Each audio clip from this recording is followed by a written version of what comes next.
Shalom Aleihim, saudara-saudara yang dikasihi Tuhan Yesus Kristus. Salam sejahtera buat saudara semua dimanapun saudara berada. Damai sejahtera kiranya melimpahi saudara-saudara. Saat teduh ini saya buat Jumat 19 April 2024. Jadi mohon maaf apabila tidak sesuai dengan saat teduh perspektif hari ini. Firman Tuhan dalam Kisah Para Rasul 2 ayat yang ke-6 sampai dengan 11. Ketika turun bunyi itu, berkerumunlah orang banyak. Mereka bingung karena mereka masing-masing mendengar rasul-rasul itu berkata-kata dalam bahasa mereka sendiri. Mereka semua tercengang-cengang dan heran, lalu berkata, "Bukankah mereka semua yang berkata-kata itu orang Galilea? Bagaimana mungkin kita masing-masing mendengar mereka berkata-kata dalam bahasa kita sendiri, yaitu bahasa yang kita pakai di negeri asal kita, baik orang Yahudi maupun penganut agama Yahudi, orang Kreta dan orang Arab.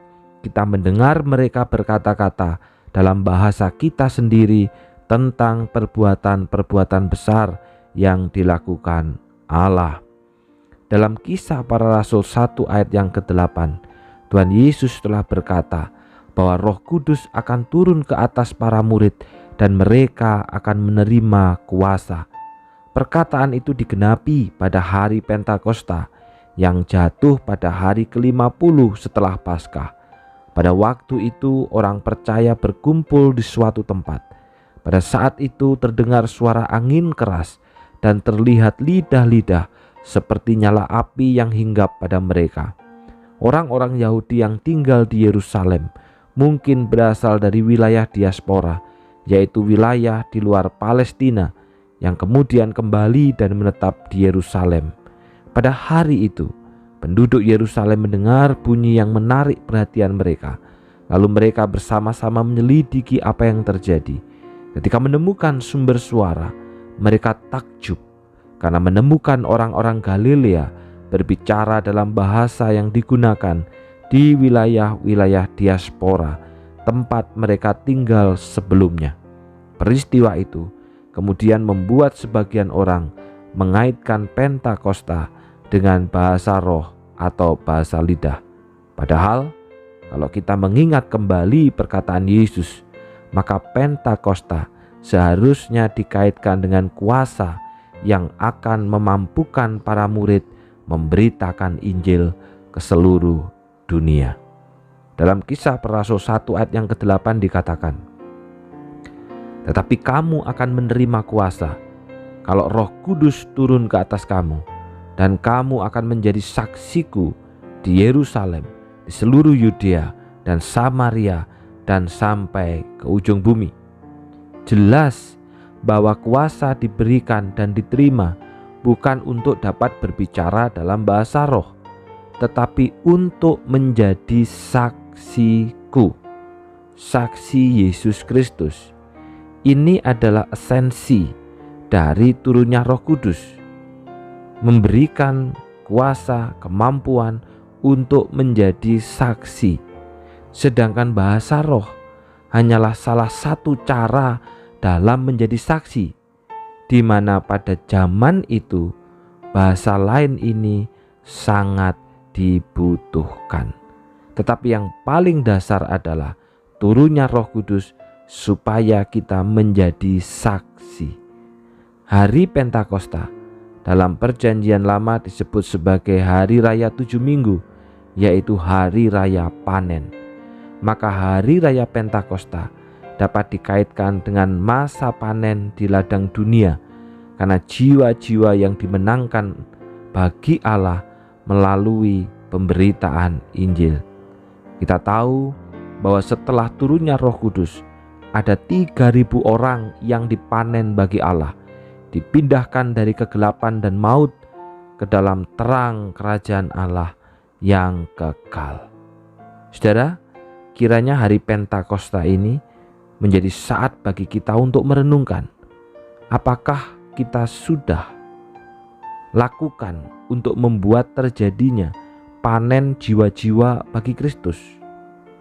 Apakah kita sudah memberitakan Injil dan memuridkan pasangan kita?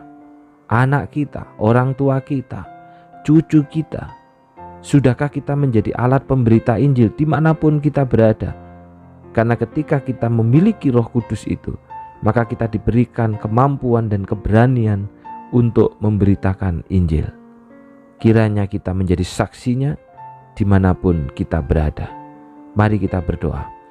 Bapa yang di surga, kembali kami diingatkan akan esensi daripada peristiwa turunnya Roh Kudus, yaitu untuk memberikan kuasa, memberikan kemampuan supaya kami menjadi saksi, bukan supaya kami dapat berbahasa roh. Bahasa roh pada waktu itu hanyalah salah satu cara dalam menjadi saksi, di mana pada masa itu bahasa lain ini sangat dibutuhkan. Tetapi hari ini yang terpenting adalah bagaimana kami menjadi saksi, bagaimana kami memberitakan Injil dan memuridkan pasangan kami, anak kami, orang tua kami, dan cucu kami. Karena itu Bapa, berikanlah keberanian bagi kami, berikanlah kemampuan dan kemauan bagi kami untuk dapat memberitakan Injil dengan memuridkan orang-orang yang terdekat yang ada di sekitar kami. Biarlah kami malu ketika hidup kami, perkataan kami, dan pikiran kami tidak memberitakan Injil Yesus Kristus itu. Secara khusus Bapa, hari ini hamba-Mu juga berdoa untuk kedua saudara kami, untuk AI Siuing dan C. Evi Rahayu, yang hari ini juga bertambah usia di dalam kemurahan dan kasih Tuhan. Engkau yang mengetahui segala apa yang dipergumulkan oleh AI Siuing. Kiranya Tuhan yang akan menolong, memberikan kekuatan, biarlah hatinya bersama dengan Suavi makin mencintai Engkau. Demikian juga C. Evi Rahayu Bapa, Engkau yang mengetahui juga lubuk hatinya yang paling dalam. Ada banyak pergumulan-pergumulan yang menjadi pergumulan hidupnya. Kami berdoa kiranya Allah yang menggenggam erat hidupnya, sehingga makin hari justru makin setia dan makin percaya kepadamu.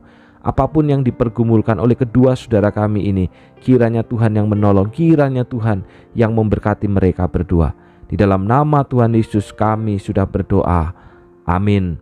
Selamat ulang tahun untuk AI Siuing atau Ibu Sherly Susana, dan selamat ulang tahun untuk C. Evi Rahayu. Kiranya berkat rohani yang dari sorga menyertai AI Siuing dan C. Evi Rahayu. Tuhan memberkati.